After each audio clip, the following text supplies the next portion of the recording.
2026 football বিশ্বকাপের অন্যতম বড় আয়োজক যুক্তরাষ্ট্র। বিশ্লেষকরা মনে করছেন মার্কিন মূল্যকে ফুটবল নিয়ে আগে থেকেই শরগোল ফেলতে লিওনেল মেসিকে নিয়ে যাওয়া হয়েছে ইন্টার মায়ামিতে। যদিও অনেকেই সন্দেহ প্রকাশ করেছিলেন 2026 বিশ্বকাপে আর্জেন্টিনার অধিনায়ক খেলবেন কিনা তা নিয়ে। এবার এক সাক্ষাৎকারে সবকিছু খোলাসা করেছেন এই আর্জেন্টাইন মহাতারকা।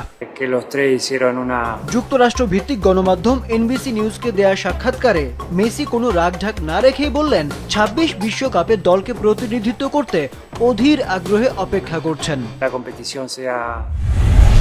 আমি এমন একটি আসরে নিশ্চিতভাবেই থাকতে চাইব, দলের একজন হয়ে সর্বোচ্চ সহায়তা করব।